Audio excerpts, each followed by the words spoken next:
அனைவருக்கும் வணக்கம். ஒரு பெரிய போட்டி ஒன்று நடப்பதற்கு அந்த அரங்கமே தயாராகிட்டுருக்கு. அது ஒன்றும் இல்லை, உரியடிக்கக்கூடிய போட்டி.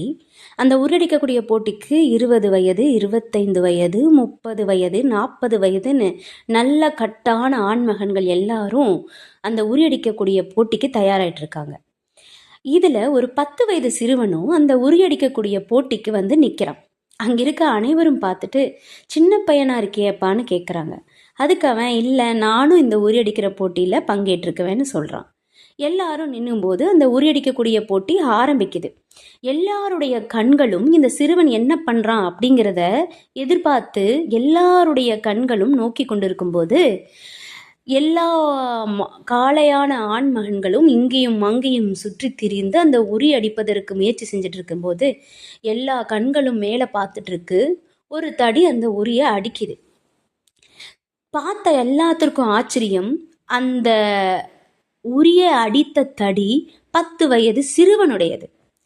அங்கிருந்த எல்லாத்திற்கும் பெரிய ஆச்சரியம் மட்டும் இல்லை, அங்கிருந்த நடுவரும் பார்த்துட்டு அந்த சிறுவனை கூப்பிட்டு கேட்குறாரு, தம்பி எப்படிப்பா இந்த உரி அடிச்ச அப்படின்னு சொல்கிறாங்க. அதுக்கு அந்த சிறுவன் சொல்கிறான், ஐயா நீங்கள் கண்ணை கட்டினீங்கள, அப்போது நான் கண்ணை இருக்க மூடிக்கிட்டேன். அப்போ எங்கள் அம்மா வந்து என்கிட்ட சொன்னாங்க, கண்ணா அம்மா உனக்கு நான் சொல்கிறேன், அதை காதில் கேட்டுட்டு அடி அப்படின்னு சொன்னாங்க. அப்போது எங்கள் அம்மா வந்து கண்ணா நேராக போ, கண்ணா வலது பக்கம் போ, கண்ணா இடது பக்கம் போ அப்படின்னு எங்கள் அம்மா சொல்லிகிட்டே இருந்தாங்க. அதை கேட்டுட்டு தான் நான் அடித்தேன் அப்படின்னு சொல்கிறார். அதுக்கு நடுவர் சொல்கிறாரு, தம்பி இவ்வளோ சத்தம் இருக்கே, இத்தனை பேர் கத்துறாங்களே, அதில் உங்கள் அம்மாவோட சத்தம் உனக்கு எப்படி கேட்டுச்சு அப்படின்னு சொல்கிறாங்க.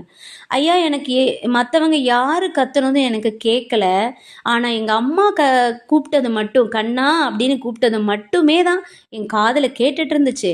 அதனால தான் நான் அந்த உரிய அடி அப்படின்னு எங்கள் அம்மா சொன்ன உடனே நான் அடித்தேன் அப்படின்னு சொல்கிறாங்க.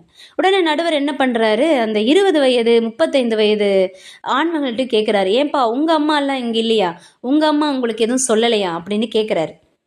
அதுக்கு அந்த 20 வயது சொல்கிறான், ஐயா ஆமாம் என் அம்மாவும் இருக்காங்க, என் நண்பன் இருக்கான், என் தோழிகள் இருக்காங்க, எல்லாருமே கத்தும்போது எனக்கு யாரோடதை கேட்குறதுன்னு எனக்கு ஒரு கன்ஃபியூஸ் வந்துருச்சு, அதனால் எனக்கு அதை சரியாக கேட்கல அப்படின்னு சொல்கிறான்.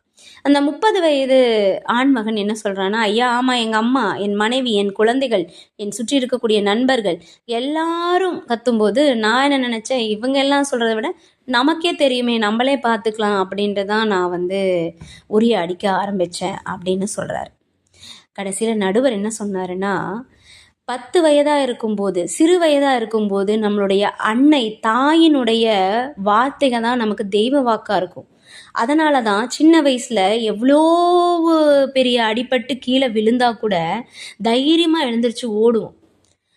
அதே 20 வயது வரும்போது நமக்கு நிறைய டிஸ்ட்ராக்ஷன்ஸ், அதில் தாயினுடைய வார்த்தை நம்ம காதில் விழுகிறது இல்லை, ஏற்றுக்கிறது இல்லை. 30 வயது வரும்போது என்ன ஆகுதுன்னா, எனக்கே எல்லாமே தெரியுமே, நீ சொல்லி என்ன நான் கேட்குறது, இந்த எண்ணங்கள் மேலோங்குது. அதனால் வாழ்க்கையில் விழுகும்போது நமக்கு பெரிய டிப்ரெஷன் ஆகுது, நம்மளால் எழுந்திரிச்சு ஓட முடியல. இந்த சிறுவனுடைய வார்த்தை, என் தாய் சொன்னதை கேட்டேன், ஜெயித்தேன், வெற்றி பெற்றேன், இதை எல்லாரும் உங்கள் மனசில் பதிச்சுக்கோங்க.